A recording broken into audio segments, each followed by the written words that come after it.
Adil Mirza Beloved, লিখেছেন Nabila x. পর্ব সংখ্যা 9। আপনারা শুনছেন গল্প বাই জান্নাত। রোজার দম বন্ধ হয়ে আসছিল, হৃৎপিণ্ড লাফাচ্ছিল ক্রমাগত, প্রতি সেকেন্ডে যাচ্ছিল। তাকিয়ে থাকাই বড্ড অসম্ভব হয়ে পড়েছিল তার জন্য। নিজের সাথে এরকম লড়াই করতে হচ্ছিল এমন ভয়ঙ্করী চোখের দৃষ্টিতে দৃষ্টি লুকাতে। রোজা যখন ভাবলো সে মাথাটা ফের নুয়ে ফেলবে, অমান্য করবে আদেশের, অসময়ে প্যান্টের দু পকেটে হাত গুজে রাখা আদিল মির্জা মুখ খুলল দু কদম এগোতে এগোতে। Do you know what it's me, the way I call you? Roza জানতে চায় না, শুনতেও চায় না, কিছু বুঝতেও চায় না। সে এখন চলে যেতে চায়, আদিল মির্জা থেকে বহু দূরে থাকতে চায়। তার সব কিছু কেমন অদ্ভুত লাগছে, অসহনীয় লাগছে। আপনা আপনি আরও পিছুতেই অনুভব হলো পেছনে কিচেন বারে ইতিমধ্যে পৌঁছে গেছে সে। সামনে থেকে আসা কড়া পারফিউমের গ্রান নাসার অন্ত্রে প্রবেশ করতেই ভেতরটা কেমন যেন হয়। দু আঙ্গুলের দূরত্ব রেখে আড়াল করলো রোজার সামনে। রোজার মনে হলো শেষ শ্বাস ফেলতে অঘটন একটা ঘটে যাবে। আদিল মাথাটা তখন নুয়ে রেখেছে রোজার মাথা সমান। মাথাটা ঘুরিয়ে আনলো রোজার কানের কাছে, এতে যেন পারফিউমের গ্রান আরো বাজেভাবে নাসার অন্ত্রে প্রবেশ করলো রোজার। নিজের প্রশ্ন করে আদিল নিজে জবাব দিল, রোজা। রোজ। রোজার দৃষ্টিজাত হঠাৎই শক্ত হলো রাগে, ঠোঁট কেঁপে উঠল। মিস্টার মির্জা, আপনি কি মিন করছেন? আদিল রোজার কান থেকে সরে ফের মুখের সামনে। মুখের ভঙ্গিতে কিছুটা রাগান্বিত ভাগ নেই, নির্বিকারভাবে বলল, এটাই গোলাপ। বেলহাজ। রোজা চোখ রাঙাতে গিয়েও নিজেকে সামলালো। তার জীবনে ভীষণ মায়া, সে মোটেও মরতে চায় না, ঝামেলায় ফেলতেও চায় না নিজের পরিবারকে। তার এক্ষুনি নিজের দিকটা পরিষ্কার করে দেওয়া উচিত। এসব রোজা বরদাস্ত করবে না। যথাসম্ভব রাগ নিয়ন্ত্রিত রেখে পরিষ্কার করে বলে দিল, আপনার এ ধরনের ব্যবহার, কথাবার্তা আমাকে অস্বস্তিতে ফেলছে স্যার। এমন হতে থাকলে I will have to resign. রোজার এমন তীক্ষ্ণ দৃষ্টি সরালো তা থেকে, তাকালো আদিলের বুকের কাছটায়। নেভি ব্লু শার্টের ওপরে কয়েকটা বোতাম খোলা, বখাটের মতো চওড়া বুকে একমাত্র লোম নেই। কেবল পুরুষের বুকের লোম থাকা না থাকায় কোনো দয়ামায়ের ছিটে ফোঁটাও বুঝি নেই তার মাঝে। চোখের পলকে দু হাত তার দুপাশের দিকে তাকাতেই বিশ্রীভাবে আটকালো। অসতর্কভাবে হঠাৎই আদিল এগিয়ে এসে শোনা গেল তার সাবলীল দুটো শব্দ, যা শুনে রোজার চেহারার রং বদলে গেল। Try it. রোজা চমকে উঠে দৃষ্টি তুলে তাকালো। ওই দৃষ্টিতে ভয়, মুখ ফসকে বেরোলো, হোয়াট? আদিল নিপুণ দৃষ্টি চেয়ে ভীষণ রকমের শান্ত গলায় আওড়ালো, রোজ ট্রাই টু রিজাইন।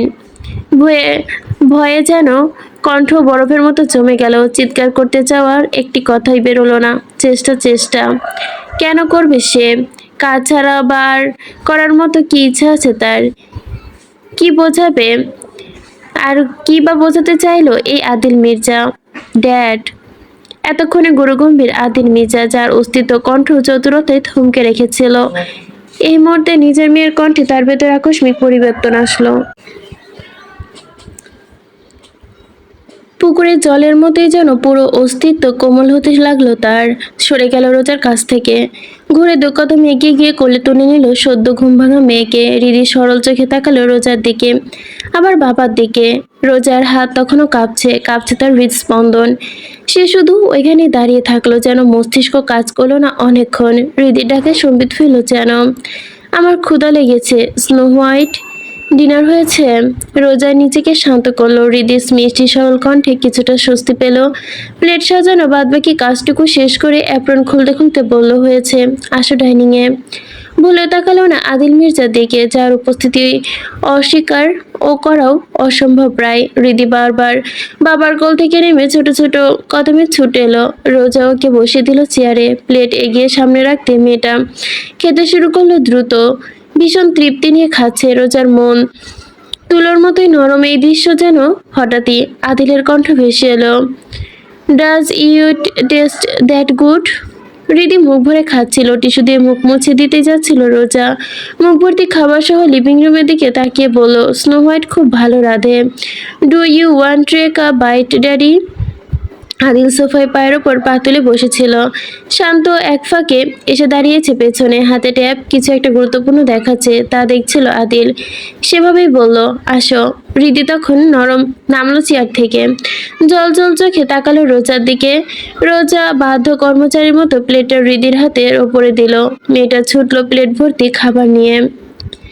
আজিজুল সাহেব, নিপা বেগমের মেয়ে অপেক্ষায় তখনও সজাগ, ঘড়ির কাঁটা তখন একটা ছুঁই ছুঁই। এ সময় এসে পৌঁছালো রোজা, মানসিকভাবে ক্লান্ত সে। কোনো কথা না বলে সোজা চলে গেল নিজের রুমে। আজিজুল সাহেব বড় বড় মেয়েকে বোঝেন, সময় দিচ্ছে, সময় নিয়ে এসেছেন, আজও তার কথা বাড়াচ্ছে না। তবে ঠিক ওই স্ত্রী ঠেলে পাঠাতেই দেখলেন কি হয়েছে। নিপা বেগম মেয়ের পিছু ছুটলেন, ঢুকলেন রুমে। রোজা তখন ওয়াশরুমে ঢুকে পড়েছে। এই সুযোগে তিনি বেরিয়ে এসে খাবার গরমে বসালেন, গরম করে প্লেট সাজিয়ে নিয়ে এলেন। আবার রোজা শুয়ে পড়েছে চোখ বুজে, ভেজা চুলগুলো তোয়ালে মোড়ানো এখনো।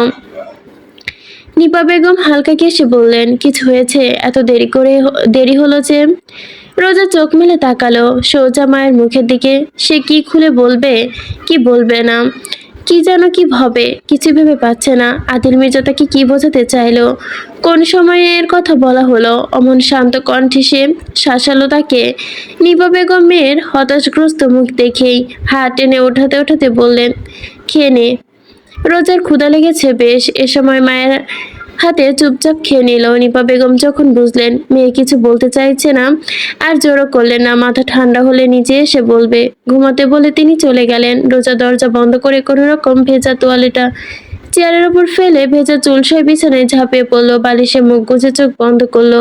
চোখের পাতায় ভেসে বেড়ালো তখনকার সকল চিত্র, কানের কাছে বাজতে থাকলো একটি কথা, রোজা কি রিজাইন করে ফেলবে? তার মন বলছে আর ভাবাভাবি সংকোচের সময় নেই, না হলে আরো বড় বিপদ। পর মুহূর্তে হৃদির মুখ ভাসলো। তবে আজ মনকে শান্ত করলো, শুধু হৃদির কথা ভাবলে তো হবে না, নিজের কথা, পরিবারের কথা তো ভাবতে হবে। সে জড়িয়ে গেছে কারো কাছের মানুষ হতে, সেটা ভুলে গেলে তার চলবে না। হঠাৎই রোজার মাথায় একটা বিষয় এলো, সে কি বিয়েটা সেরে ফেলবে লুকিয়ে? বিয়েটা হয়ে গেলে তো ঝামেলা অনেকটাই শেষ হয়ে যায়। জিহাদ তো এক পায়ে রাজি, পরিবার মিলে অগোচরে বিয়েটা সেরে ফেললে নিশ্চয়ই এই ঝামেলা থেকে মুক্তি পেয়ে যাবে সে। রোজার মনে হলো এটাই উত্তম উপায়, পারিবারিকভাবে বিয়ে করে ফেলবে সে, তারপর সে রিজাইন করে ফেলবে, তাতে তার যত কষ্ট হোক। দরজা খুলছিস না কেন? এই রোজা, রোজা। ইতিমধ্যে নিপা বেগম ডেকে চলেছে দরজায় করাঘাত করে। রোজা চুপচাপ তাকালো জবাবে।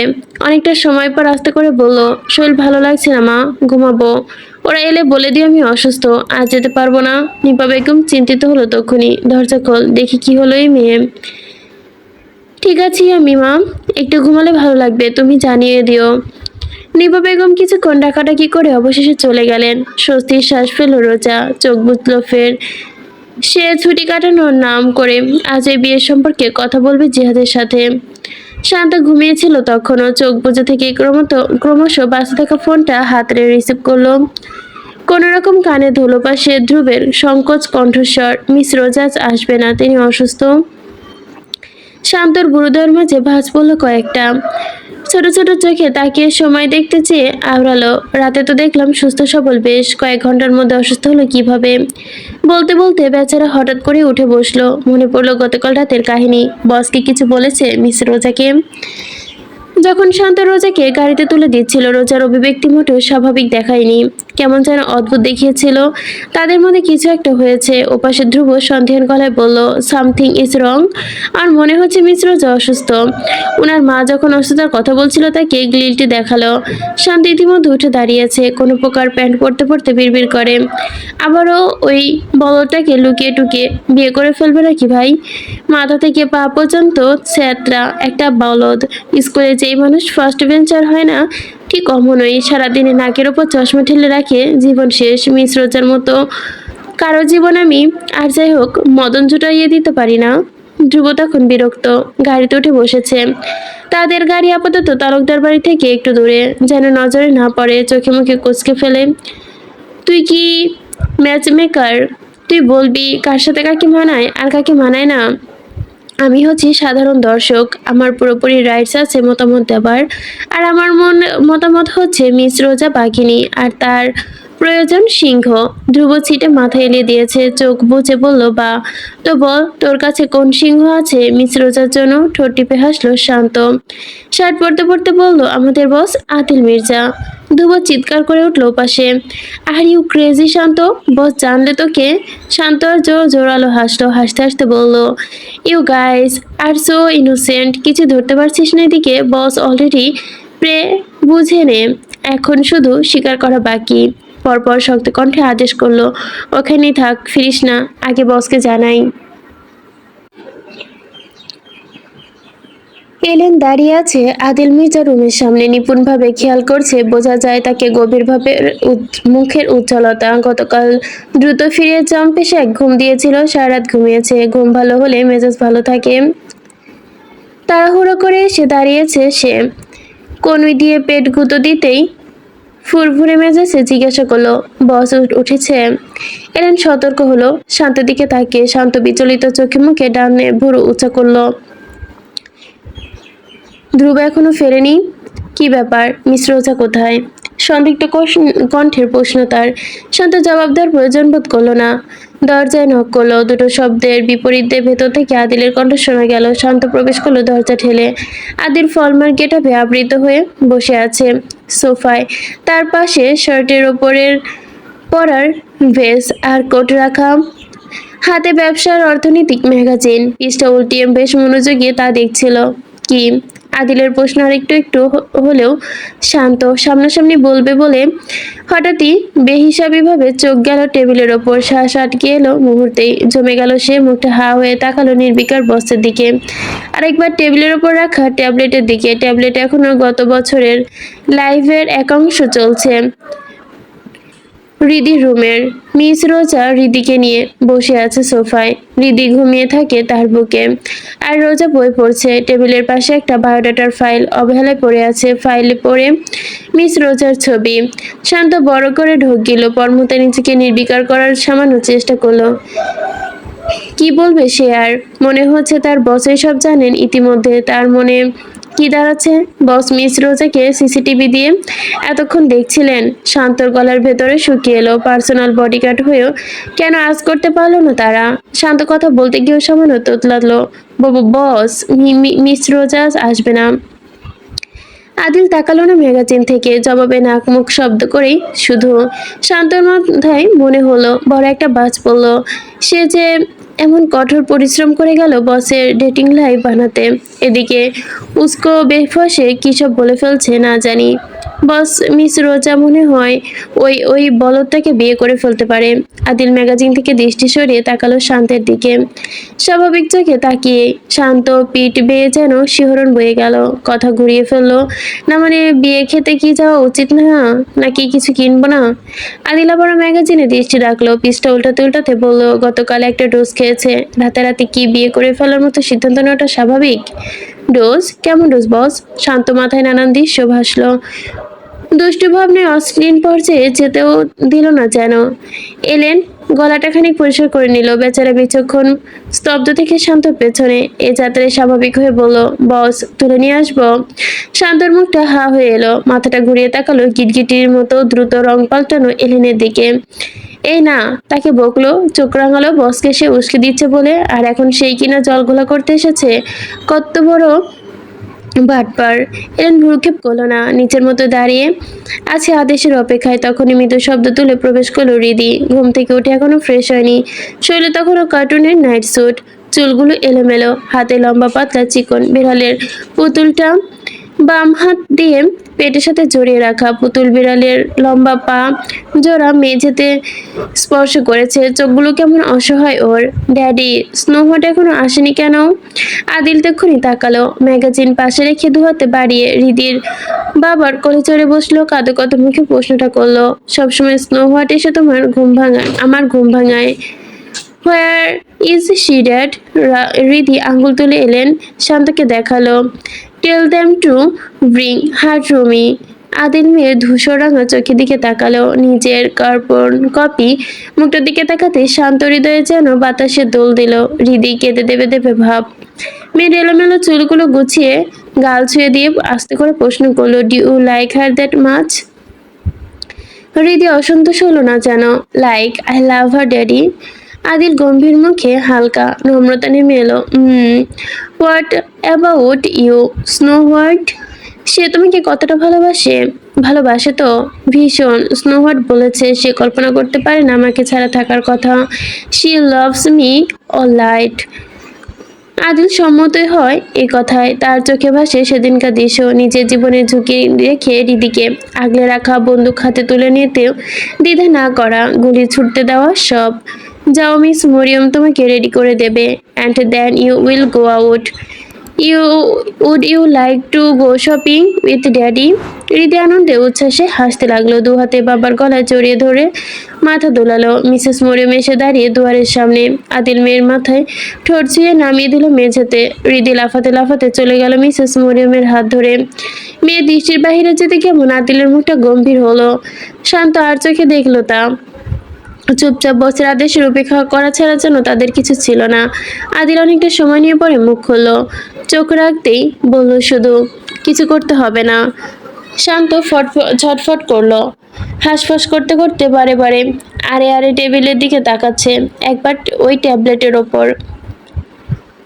আদিল এবার তাকিয়ে যাত্রায় বলে, কি বলতে চাচ্ছিস? শান্ত খুব স্বাভাবিক থাকার চেষ্টা করে প্রশ্ন করে, বস, পটল কি আগে তোলা হয়ে গিয়েছিল? এলেন আতকে ওঠে শান্ত থেকে কয়েক কদম সরে দাঁড়ালো। আগেই জানিয়ে দিচ্ছি, এই ছেলের সাথে আমার সম্পর্ক নেই বস। আদিল নির্বিকার মুখে উঠে দাঁড়াতেই শান্ত দরজার দিকে পেছোতে পেছোতে বলল, বস, অন্য কোনো মিটিং করিনি, সত্যি এলেনের কসম। এলেনের কসম। এলেনের মুখে একগাদা গালি জমে আছে, সে দিতে পারছে না। আদিল থমকালো না। এসে শান্তর পেটে কয়েকটা সফট ঘুষি মেরে বেচারা ফ্লোরে বসে পড়লো ভীষণ ড্রামাটিক ভাবে। আদিল ফের এসে বসলো সোফায়, আর চোখে তাকালো ট্যাবলেটের দিকে। কিছুক্ষণ চুপ করে আর দৃষ্টি তাকিয়ে দুজোড়া বড় বড় দৃষ্টি সামনের দিকে দিলেই ছোট ছোট একটা ক্লিপ আলাদা করা, সেই সিসিটিভি ক্যামেরা থেকে কট করা। এলেন আর দৃষ্টিতে চেয়ে প্রশ্ন করে ফেলল, বস, ওইখানে এখনকার ভিডিও তো সব, তাই না? আদিল উত্তর দিল না। ফোল্ড করা চারটা এক একটা এক এক বছরের, 4 বছরের চারটা। আদিলের মনে পড়ে না সে কবে থেকে মিস রোজাকে খেয়াল করেছিল। সে শুধু নিজের মেয়েকেই দেখতো, নিজের মেয়ের সেফটি নিশ্চিত করতে নজর রাখতো। এরপর মেয়ে বাদেও নজরে কোথাও একটা ভীষণভাবেই লেগে গেছে, জানা নেই তার। তার ভয়ঙ্কর রূপ সম্ভবত ওই দিনই নিয়েছে, যেদিন সে রোজা চোখে আগুন দেখেছে, হাতে বন্দুক দেখেছে। চারটা গাড়ি বাগিচার মধ্যে সরু রাস্তা জুড়ে একসাথে বেরোচ্ছে, বডিগার্ডস তৈরি হচ্ছে গাড়ির সামনে। শান্ত আর এলেন কিছু একটা নিয়ে বিতর্ক চালিয়ে গেছে সর্পনদের মধ্যে দাঁড়িয়ে। সে সময় আদিল বেরিয়ে এলো একদম ফর্মাল ভাবে। ও ভীষণ পছন্দ করে বাবার সাথে ঘুরতে যেতে। হৃদি তো খুব খুশি, ডান হাতে ধরে রেখেছে বাবার, বলা যায় ভালোবাসে বাবার সাথে ঘুরতে। মুখে থেকে ওইদিকে গাড়ির সামনে এসে আদিলের চোখ পড়ল মেয়ের জুতোয়, ফিতে ঢিলে ছুটে এসেছে। আদিল কোটটা শান্তর হাতে দিয়ে বসলো, দু পায়ের ওপর ভর করে বেঁধে দিল ফিতেটা। Let's go. হৃদি বাবার সুরে সুর মেলালো, লেটস গো। ও লিভিং রুমের সোফায় বসে টেলিভিশনে মনোযোগ দেওয়ার চেষ্টা করছিল রোজা, কিন্তু কোনোভাবে মনোযোগ দিতে পারছিল না। হৃদির কথা মনে পড়ছে তার। বাচ্চাটা রেডি হয়ে স্কুলে গিয়েছে কি? এবেলা দেখতে না পেয়ে কেমন শুনো শুনো লাগছে, তোতা পাখির মতো। স্নো হোয়াইট ডাকটা ভীষণ মিস করছে সে। এমন সময় পেছন থেকে একটা মাথা ফোনের স্ক্রিনের ওপর চলে এলো। রাজু হৃদির ছবি দেখে বলল, পুতুলের মতো লাগে না? ও কি আর্টিফিশিয়াল? রোজা সঙ্গে সঙ্গে ভাইয়ের কান টেনে বলল, বাজে কথা কম বকবি। আচ্ছা রে, ছাড় বাবা, বলবো না, কান তো ছিঁড়ে যাবে। নিপা বেগম মাথাটা কাত করে চেয়ে নিজের কাজে মনোযোগ দিলেন। রোজা ছাড়লো। ফের ছবি দেখতে দেখতে বলল, মাকে বলে বল চা দিতে 1 কাপ। আজিজুল সাহেব খুঁড়িয়ে খুঁড়িয়ে এলেন লিভিং রুমে। রোজা গিয়ে ধরে বাবাকে বসালো সোফাকে, নিজে বসলো পাশে। ভদ্রলোক আমতা আমতা করতে করতেই একটু জিরিয়ে নিলেন। কিছু তো বললে না? কি হয়েছে? কাজের জায়গাতে কিছু বলতে চাও না? সব নিজের মধ্যে রাখলে হয়? রোজা অসহায় চোখে তাকিয়ে বলল, কিছু হলে না বলবো কিছুই হয়নি। তুমি এক কাপ চা খাও বাবা, অবশ্যই সুগার কম দিয়ে। বলে রোজা পুনরায় ফোনে মনোযোগ রাখলো। একটা পোস্ট করলো হৃদিকে নিয়ে। ছবিটায় হৃদি আর সে, হৃদি মুখ আড়াল করা। সে সিঙ্গেল ছবিতে গান লাগিয়েছে, গানটা লক্ষ্মী সোনা আদর করে দিচ্ছি তোকে। কোনো ক্যাপশন নেই, একটা অ্যাকাউন্ট পাবলিক। ভার্সিটির কলেজের স্কুল সহ অনেক বন্ধুরা আছে ওইখানে। ওদের মধ্যে কারো একজনই ইতিমধ্যে কমেন্ট করে ফেলেছে, রোজা এইসব দেখতে ইচ্ছে হচ্ছে না।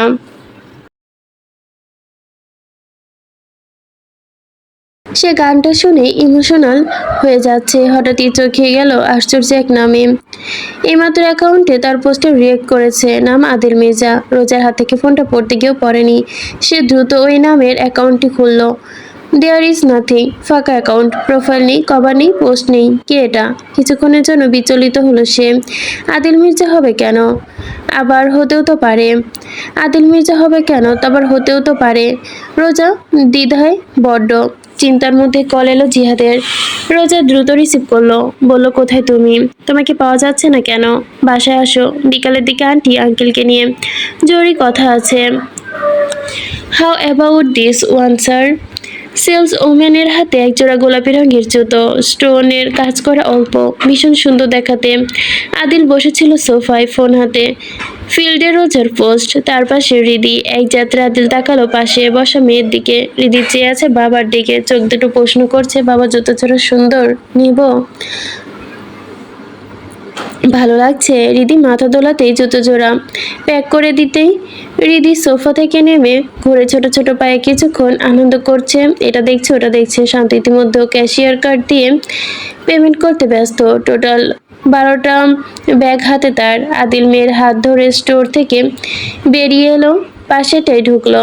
এই বাচ্চাটাকে সুন্দর সুন্দর জামা কাপড়ে হৃদি ঢুকে এই মুহূর্তেই কয়েকটা ড্রেস ধরে নিয়েছে। সেলস গার্লদের দেখিয়ে বাবার পাশে এসে দাঁড়াতেই ধরে দাঁড়ালো। শান্ত গিয়ে পেমেন্ট করে শপিং ব্যাগগুলো নিল। এরপর তারা শপিং মলের পার্কিং এরিয়ায় চলে এলো। তাদের গাড়ি এখনো পার্ক করা। এলেন ছিল গাড়িতে। বেরিয়ে এসে দরজা খুলতেই মেয়েকে উঠে দিল আদিল। অপর পাশে গিয়ে বসলো সে। দ্বিতীয় গন্তব্য 5 স্টার রেস্টুরেন্ট। দুপুরে লাঞ্চ করবে ওইখানে। হৃদি ওদের রেস্টুরেন্টে সি ফুড পছন্দের। মেয়েটার জন্মদিন চলে আসছে প্রায়, অক্টোবরের 6 তারিখ। আজ এক, আর মাত্র 5 দিন। প্রত্যেকবার দেশের বাইরে জন্মদিন পালন করা হলে এবারে দেশে আয়োজন করবে মির্জা বাড়িতে।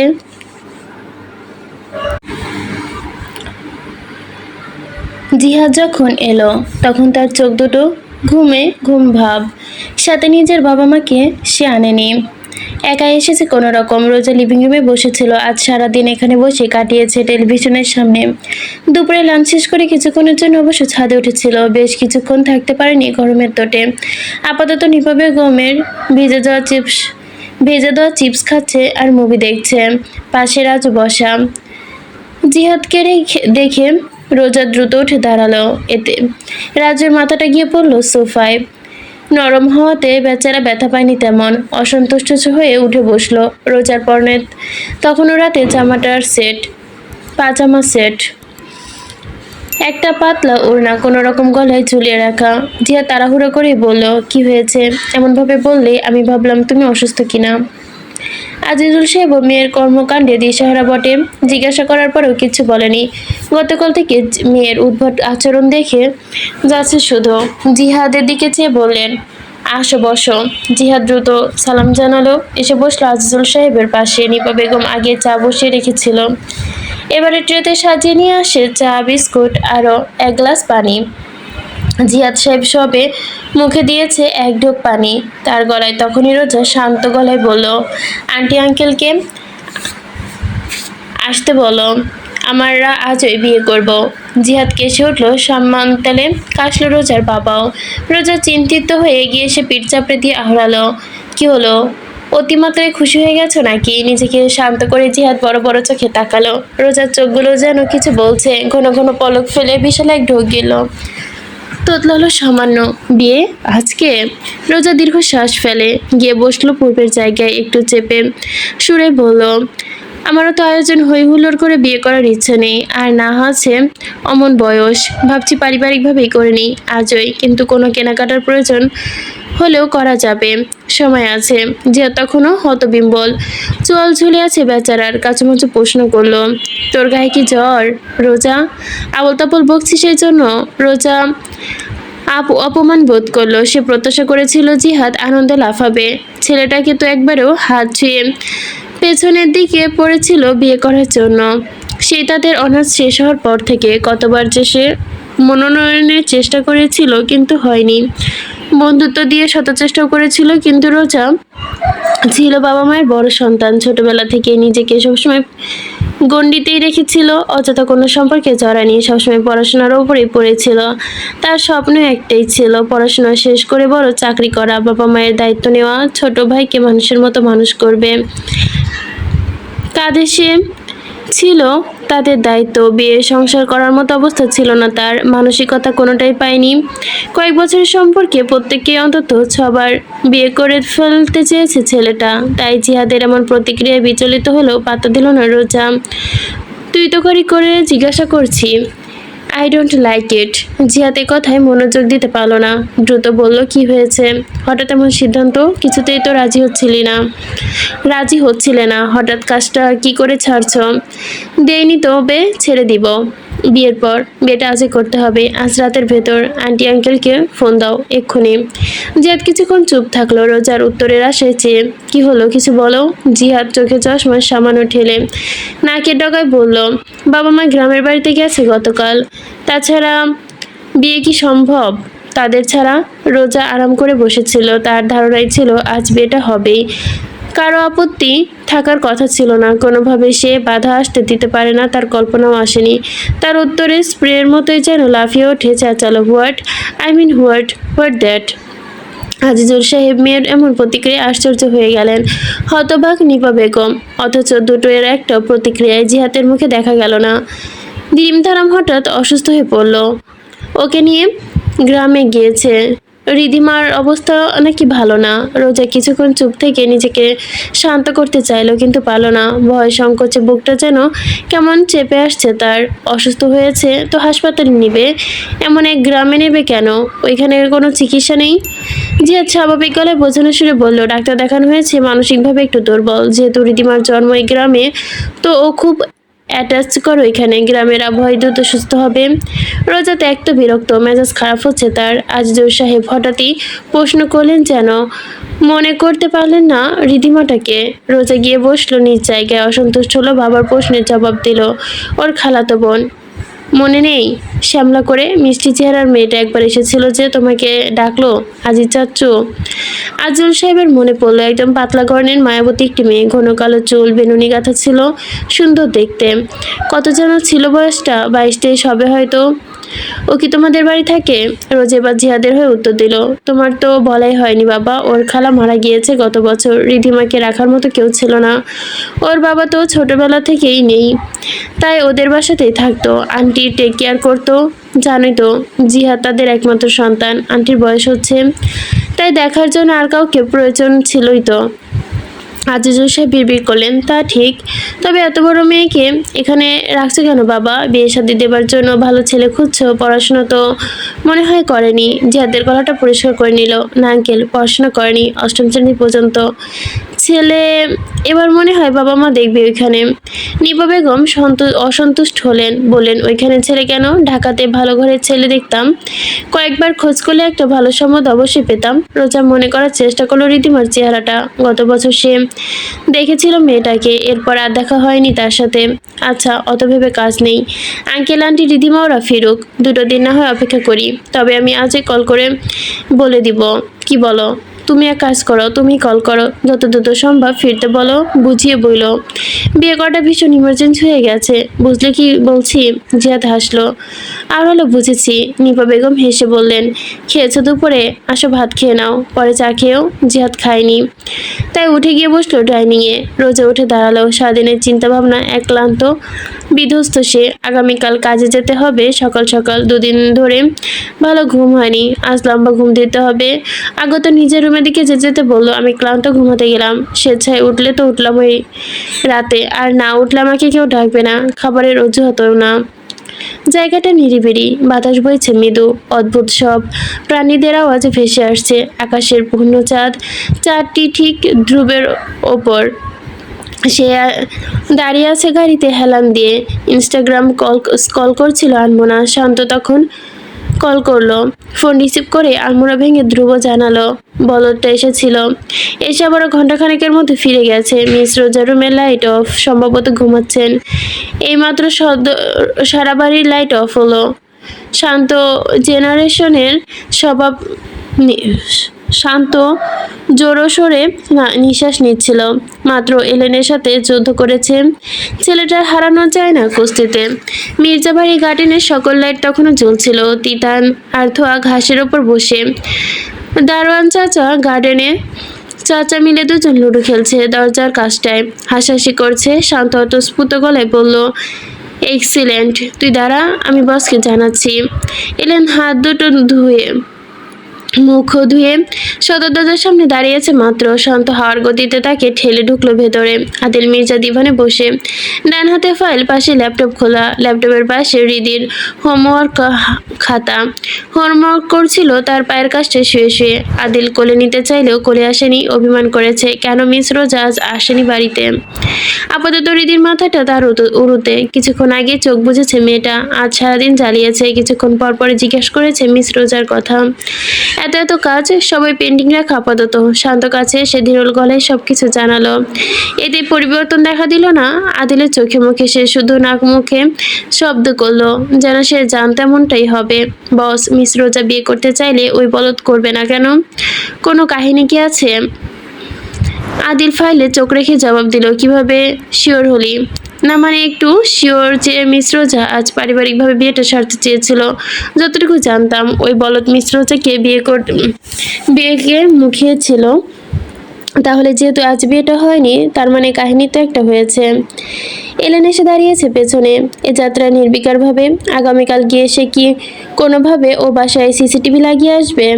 শান্ত চল ঝুলে এলো, আর চোখে তাকালো স্তব্ধ হয়ে। এলেনের মুখের পরিবর্তন হলো না। আদিল হাতের ফাইলটা শেষ করে অন্যটা ধরলো। এক ফাঁকে হৃদির গায়ে কমফোর্টার ভালোভাবে টেনে দিল। এ যাত্রায় বলল, আপাতত কিছু করতে হবে না, সময় আসুক।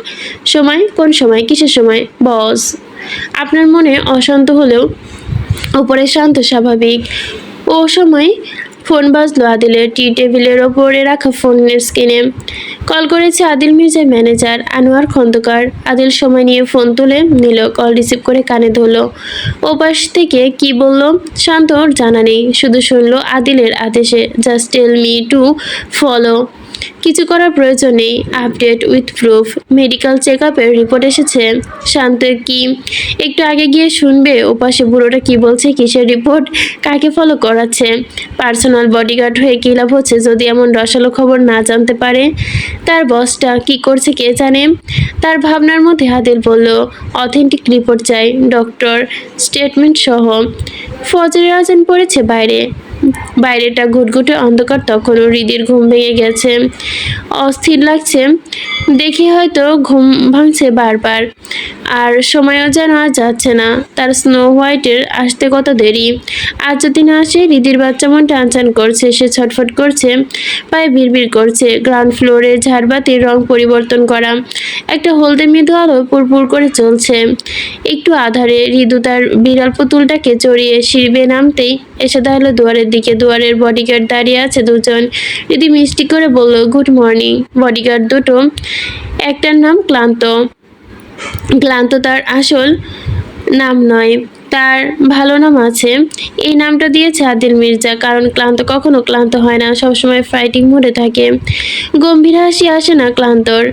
তারপরও নরম করে হাসার চেষ্টা করে পুতুলের মতো বাচ্চাকে সামনে। Princess, good morning to you. কিন্তু আপনি এত ভরে উঠেছেন কেন?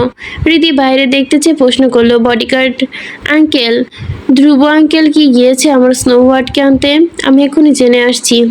হৃদি মাথা দোলালো।